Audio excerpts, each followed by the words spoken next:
오늘 사도행전 9장 1절에서 9절 말씀 가지고 부활의 증인 사울, 예수께 붙잡힌 인생이라는 제목의 주님의 말씀 함께 나누도록 하겠습니다. 우리는 계속 스데반의 순교와 예루살렘 대박해 속에서도 일어난 그 복음의 확산의 말씀을 함께 나눴습니다. 학자들은 이 예루살렘 대박해로 인해서 사마리아로 뿌려진 이 복음의 역사를 파종의 역사라고 부릅니다. 왜 파종의 역사입니까? 그냥 순교와 박해로 인해서 찢어지고 흩어지고 아무런 형체도 남지 않은 패배의 시간이 아니라 하나님께서는 박해를 통한 이 순교와 흩어짐을 통하여서 복음이 많은 곳에 뿌려지게 하셨다. 우리의 의지로 가지 않을 사마리아까지 주님께서는 보내셔서 그 성에 큰 기쁨이 있게 하셨다. 그래서 이 박해는 파종의 역사다, 씨를 뿌리는 역사다라고 말합니다. 그러나 예루살렘과 유대 전역을 휩쓸던 이 박해의 광풍은 아직 잦아들지 않았습니다. 왜냐하면 그 광풍보다 무서운 이 광풍의 눈에는 광기 어린 한 사람이 있었기 때문입니다. 사도행전 9장 1절에 그 사람을 이렇게 말하고 있죠. 우리 같이 읽어볼까요? 사울이 주의 제자들에 대하여 여전히 위협과 살기가 등등하여 대제사장에게 가서, 박해의 광풍보다 더 광기 어린 한 사람, 바로 사울입니다.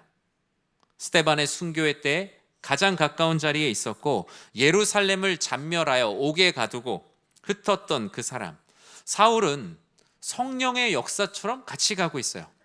오직 성령이 너희에게 임하시면 너희가 권능을 받고 예루살렘, 온 유대, 사마리아, 땅끝까지 이르러 내 증인이 되라고 하셨는데, 그 증인이 탄생하는 곳들마다 사울도 예루살렘과 온 유대와 사마리아와 땅끝까지 같이 가서 그 부활의 증인들을 핍박하려고 하고 있어요. 사울은 예루살렘으로 만족하지 못합니다. 북쪽으로 300km나 떨어진 다메섹, 지금으로 얘기하면 시리아죠. 이 다메섹까지 쫓아가서 하나님의 섭리에 따라 뿌려진 부활의 증인들, 그들이 뿌리 내리지 못하도록 그들을 쫓아갑니다.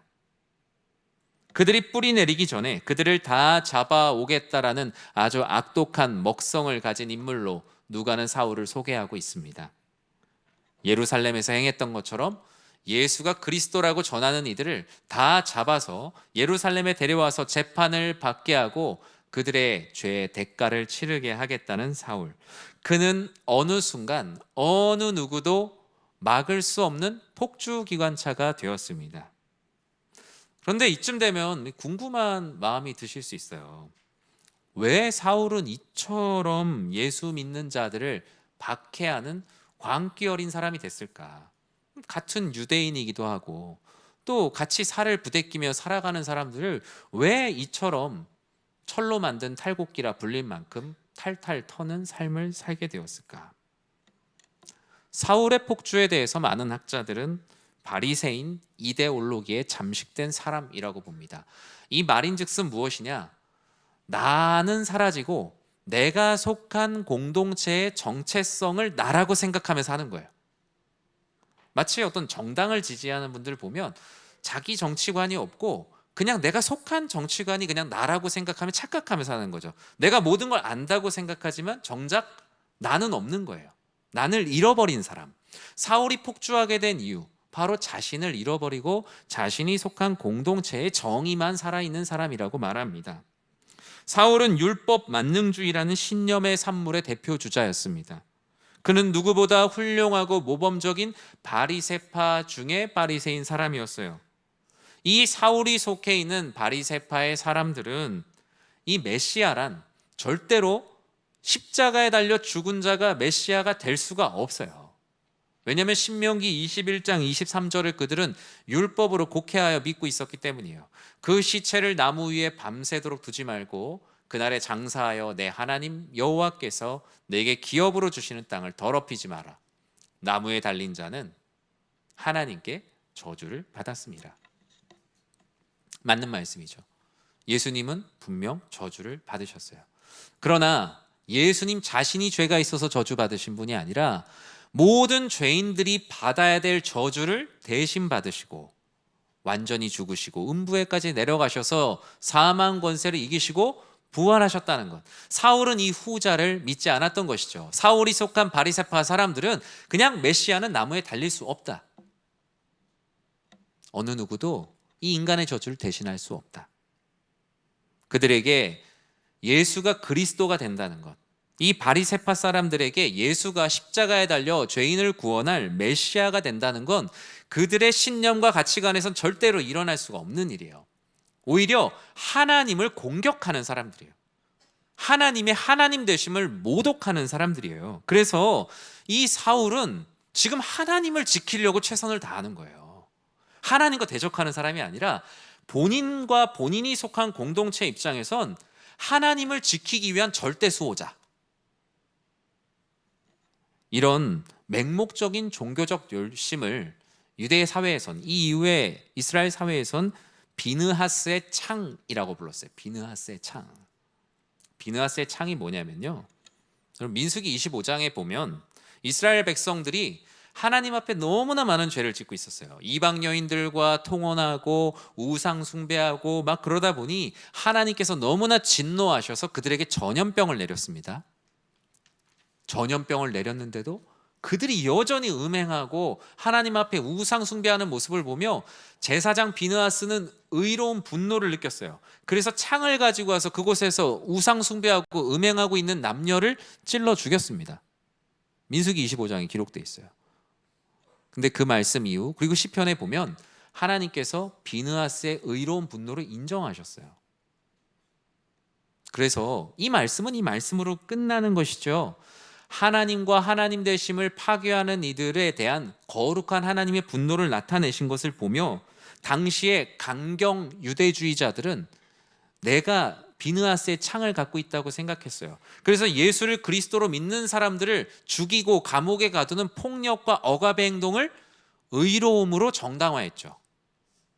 과도하게 이데올로기에 빠져 있는 사람들 보면은 실제로 어떤 폭력을 정당화하지 않습니까?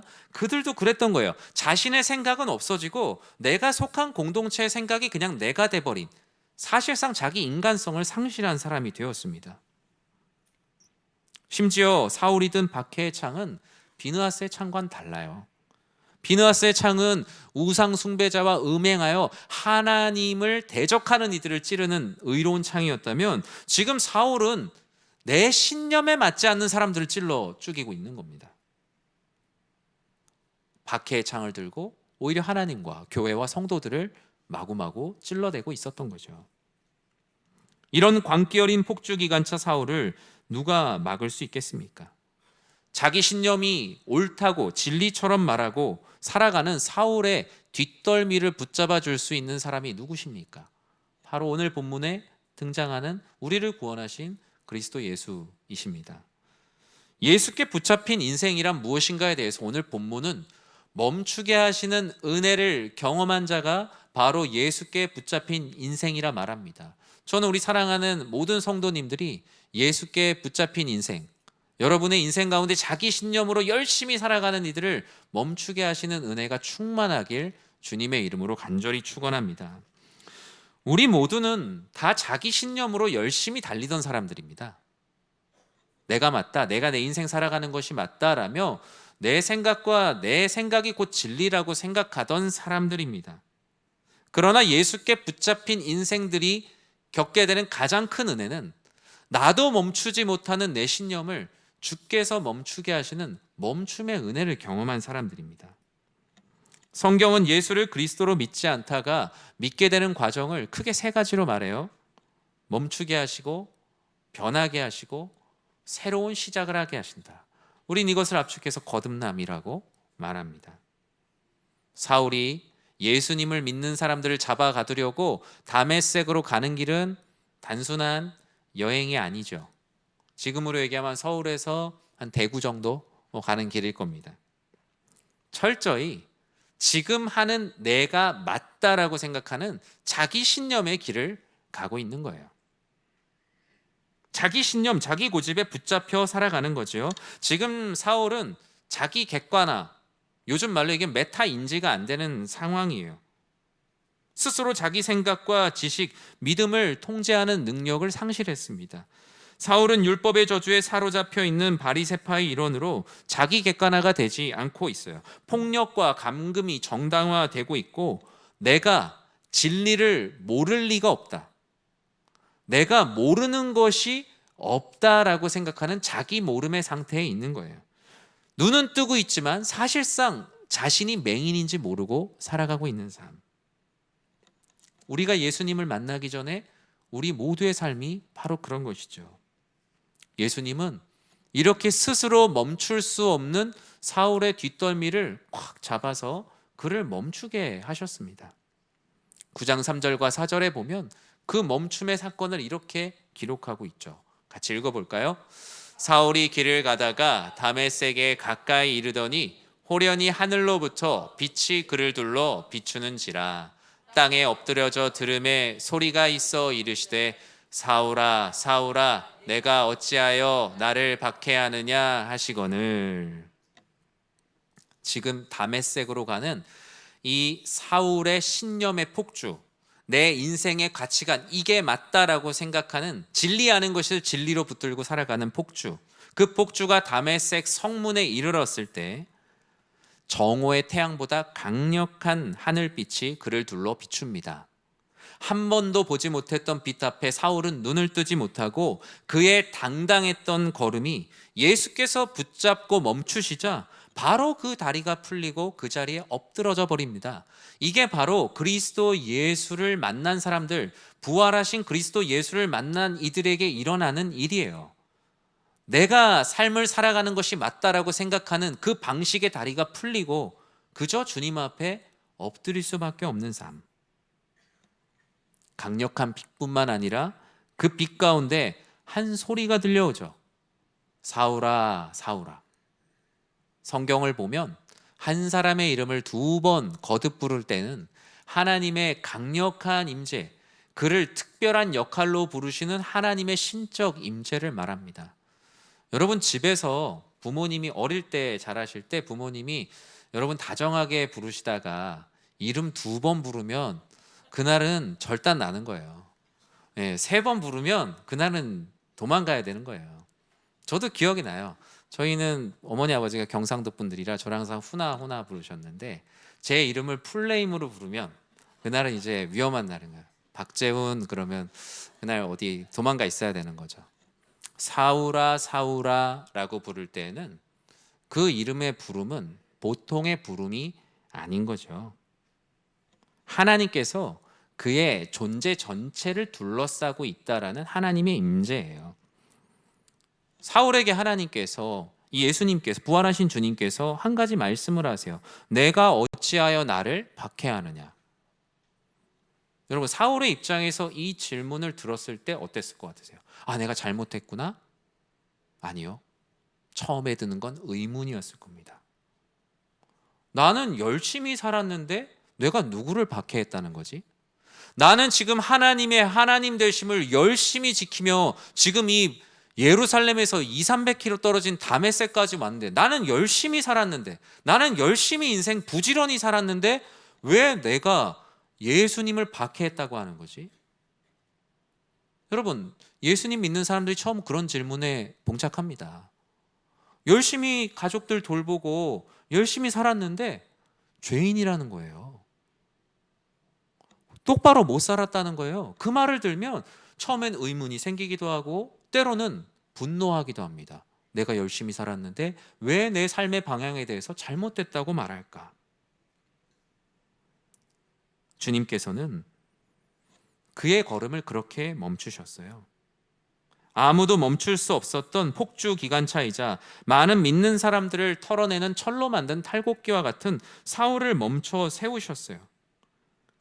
우리는 모두 거룩한 멈춤, 위대한 멈춤의 은혜가 필요합니다. 왜냐하면 우리는 스스로 멈출 수 없는 사람들이에요.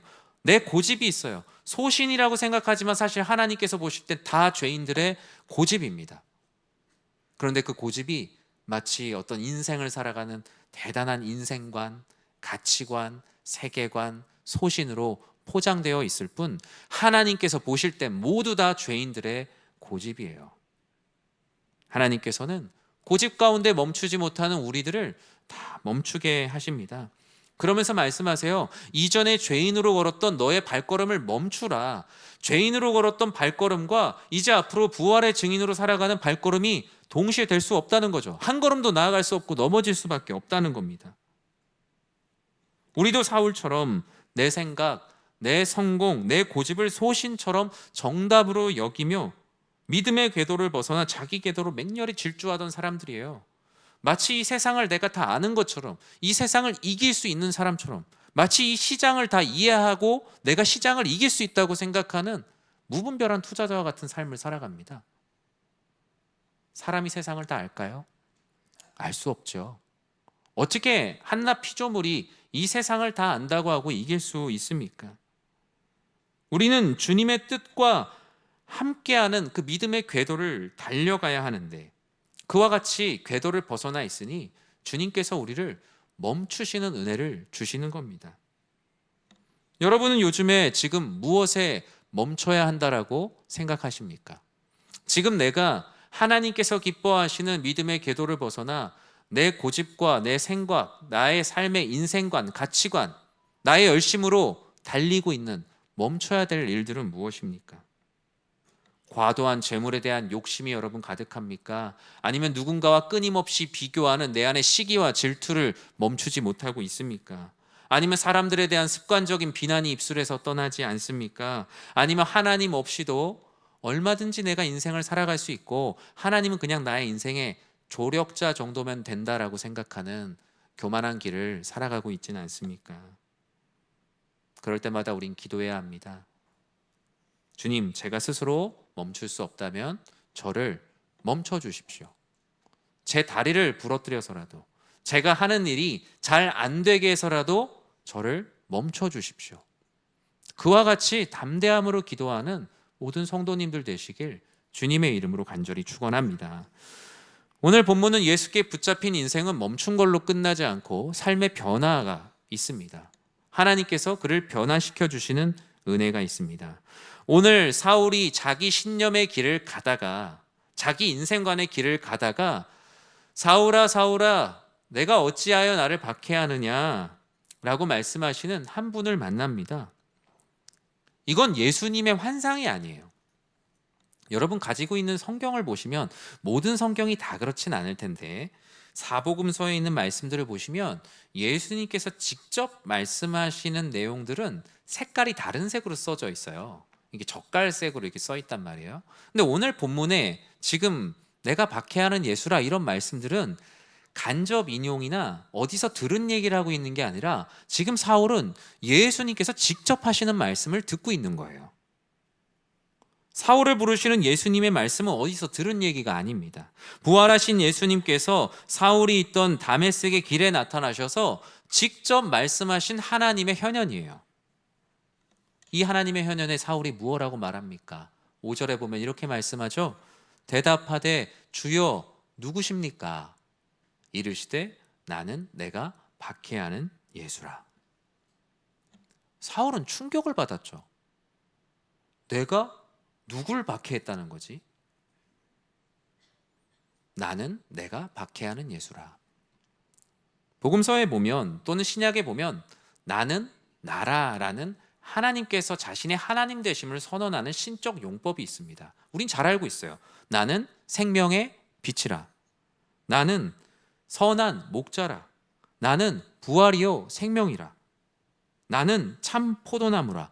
이와 같은 나는 나라라는 하나님의 말씀하시는 용법은 지금 너희 앞에 있는 내가 바로 하나님이다라는 하나님의 자기 선언입니다.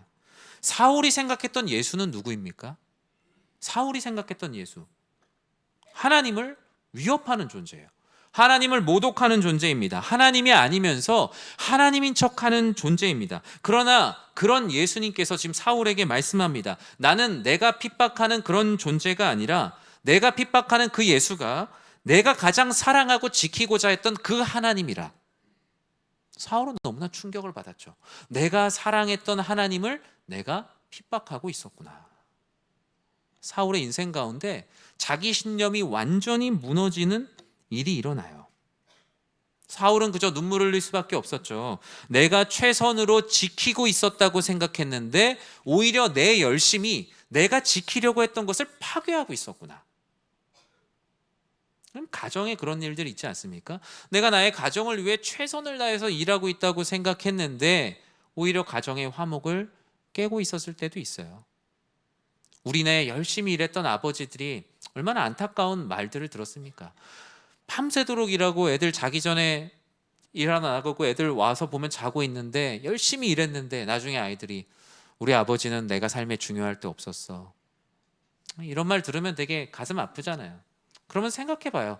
돈을 버는 게 우리 가족의 제일 중요한 일이라고 생각했는데 정작 우리 아이들이 입학을 할 때, 아버지에게 상담을 요청할 때, 편할 때 내가 과연 아이들에게 얼마나 그런 존재였는가 생각해 보죠. 열심히 했다고 생각했는데 때로는 내가 지키려고 했던 것들을 지키지 못할 때가 얼마나 많이 있습니까? 주님께서는 그런 사울의 모습을 보고 안타까워하시며 내가 너를 지키겠다. 너희는 모든 것을 지킬 수 없으니 내가 너를 지키겠다라고 말씀하셨어요. 모든 것을 다 보고 통찰하고 있다고 생각했던 사울의 삶에서 사울은 비로소 자신이 아무것도 보지 못하는 맹인이라는 것을 알게 됐죠. 9장 8절에 보면 그래서 이렇게 쓰여져 있습니다. 같이 읽어볼까요? 사울이 땅에서 일어나 눈은 떴으나 아무것도 보지 못하고 사람의 손에 끌려 다메섹으로 들어가서. 사울은 일어났지만 아무것도 못 보게 됐어요. 자기가 모든 것을 다 보고 통찰하고 있다고, 이 세상의 모든 지식을 다 알고 있다라고 생각했는데 눈은 멀쩡히 뜨고 있지만 진리가 무엇인지 보지 못하는 영적 맹인의 삶을 살았다는 것을 알게 됩니다. 율법 최고의 학부인 가말리엘 학부에서 배웠던 사울, 가장 좋은 학교를 나왔고 세상을 가장 객관적이고 정확하게 보고 있다고 생각했던 그 사울의 모든 자기 신념과 의로움, 상식이 다 무너졌어요. 부활의 빛이신 예수님을 만나고 나니 내가 아무것도 아니었구나라는 것을 알게 된 거예요. 사랑하는 성도 여러분, 예수께 붙잡힌 인생의 가장 큰 변화가 무엇이냐라고 묻는다면 바로 이것입니다. 나는 아무것도 아니다. 이 세상에선 조금 재물 많이 가지고 있으면 사람들이 엄청 대우해 줍니다. 많은 학력, 지식, 또 많은 명예, 매력 가지고 있으면 사람들이 그 앞에서 머리를 조아립니다. 우린 그 순간 무엇이 된 줄 알지요. 그래서 사람이 사람에게 갑질을 하기도 합니다. 사람이 사람에게 갑질을 하는 것 그나마 나은 상황이죠. 그런데 사울은 하나님께 갑질을 하며 살아갔던 삶이에요. 하나님이 누구신지, 진짜 갑이 누구인지 모르고 살았기 때문이에요.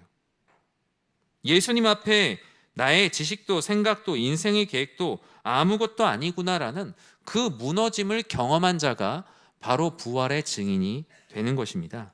사울은 빌립보서에서 자신이 예수님을 만나서 완전히 무너졌지만 새로운 사람이 된 이 놀라운 은혜를 이렇게 말했어요. 내게 유익하다고 생각했던 모든 것들을 이제는 뭘로 여긴다고요?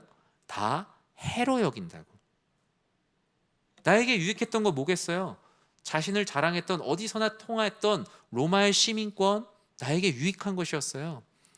유대인 중에 유대인이요, 바리새인 중에 바리새인이요, 많은 사람들보다 훨씬 많이 배운 거 나에게 유익이었어요. 그런데 나중에 보니까 내가 예수님 앞에 아무것도 아닙니다라는 걸 고백하는데 얘네들이 다 걸리적거리는 거예요. 그래도 내가 좀 많이 배우지 않았나? 그래도 나는 로마의 시민권도 가지지 않았나? 그래도 나는 다른 사람들보다 하나님 말씀을 훨씬 더 많이 알고 있지 않나? 그런데 이런 게 내가 예수님 앞에 아무것도 아닙니다라고 말하는 고백에 다 방해가 되는 거예요. 바울은 말했어요. 그리스도 예수를 아는 지식이 가장 고상하다고요. 사랑하는 성도 여러분, 우리가 아무리 오랜 시간 교회를 다니고 직분을 받았어도 여전히 내 신념이 가장 커 보이고 돈과 권력과 성공, 나의 주장과 내 신념이 더욱더 크게 보인다면 우리는 아직 영적으로 눈뜨지 않은 상태일 수 있습니다. 예수께 붙잡힌 사람은 반드시 변화를 수반합니다. 내 눈을 덮고 있던 내 가치관, 인생관, 내 신념, 모든 두꺼운 비늘이 내 눈에서 떨어지는 것이 바로 예수께 붙잡힌 사람들의 증거입니다. 주님의 빛과 음성을 통해 멈춰서게 하시는 은혜, 내 눈의 비늘이 벗겨져 오직 하늘 보아를 바라보는 삶의 변화가 여러분들의 삶에 가득하길 진심으로 축복합니다. 오늘 본문은 마지막으로 예수께 붙잡힌 인생들은 주님께서 반드시 새로운 시작을 하게 하시는 은혜를 베풀어 주십니다. 그 시작은 화려하진 않지만 때론 힘들지만 무엇보다 강력하게 시작한다라고 말합니다. 9절 말씀에 그 시작을 이렇게 말하고 있거든요. 같이 읽어볼까요? 사흘 동안 보지 못하고 먹지도 마시지도 아니하니라. 여러분, 시작이 어떻게 보면 참 초라합니다. 사울은 예수 믿는 사람들을 잡멸하려고 다메섹에 당당한 걸음으로 입성하려고 했는데 그가 어떻게 다메섹에 입성합니까?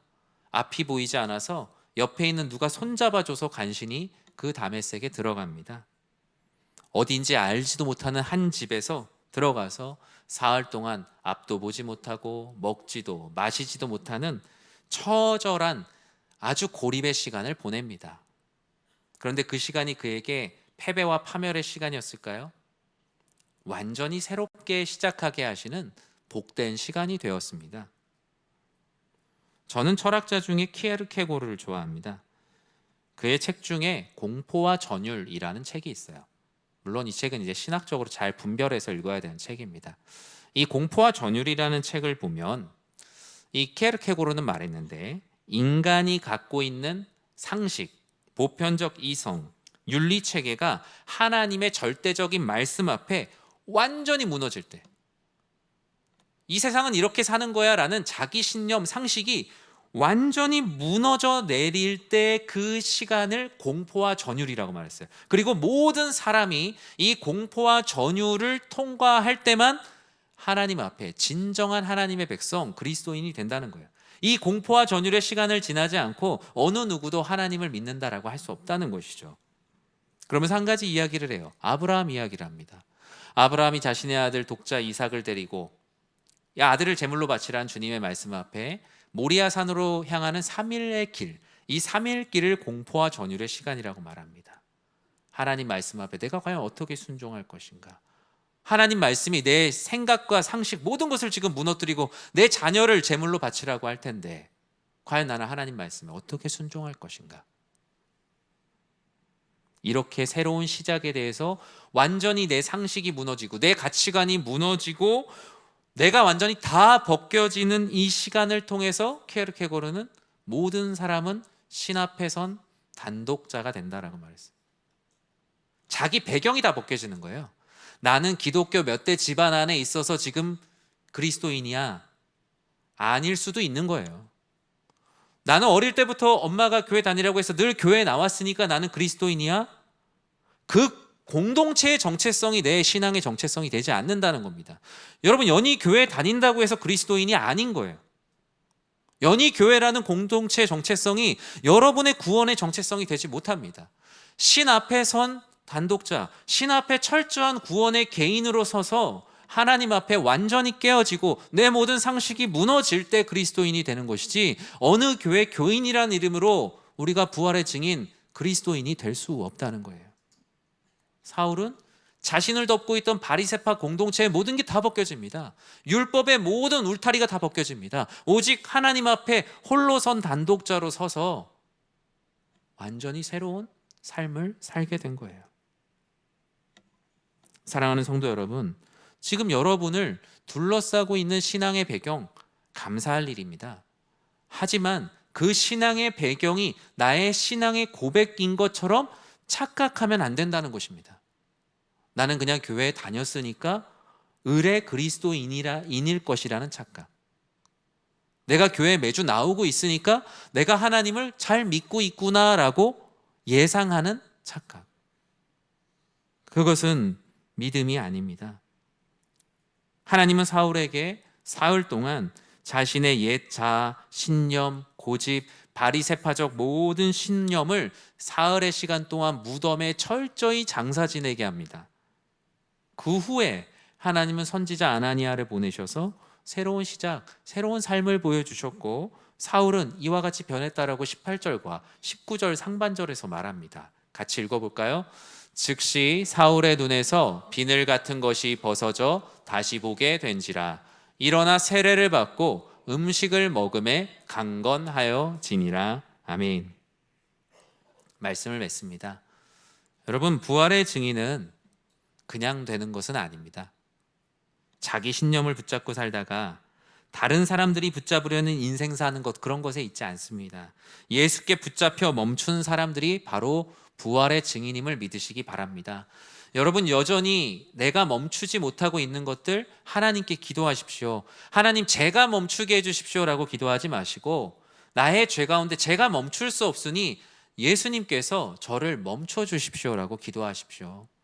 그리고 나에게 변화를 달라고 기도하시고, 내 힘으로 안 되니 주님, 나에게 새로운 시작을 할 수 있도록 나의 삶을 새롭게 하여 주십시오. 공포와 전율 속에서 옛 자아가 철저히 죽고 부활하신 주님 앞에 철저한 단독자로 서서 주님께서 부르실 때, 예 주님, 제가 여기 있습니다, 예 제가 여기 주님 앞에 있습니다라고 고백하게 해달라고 하는 것이 바로 부활의 증인입니다. 예수님은 다메섹 도상에서 우리들에게 물으셨던 것처럼 오늘날 우리들에게도 물으십니다. 너는 지금 무엇에 붙잡혀 살아가느냐? 무엇을 붙잡으려고 살아가느냐? 너의 신앙이 그저 마음의 위로나 평안을 얻기 위함이냐? 아니면 취미생활이나 이성의 수준에서 동의하는 기독교 교양, 기독교 문화인으로 살아가느냐? 주님께서는 내 자아가 죽고 예수로 사는 그러한 삶을 우리들에게 원하십니다. 주님께서 베풀어 주시는 이 멈춤과 변화와 새로운 시작의 은혜가 부활의 증인으로 살아가고자 하는 우리 사랑하는 성도님들에게 날마다 끊이지 않는 샘물이 되길 주님의 이름으로 간절히 축원합니다.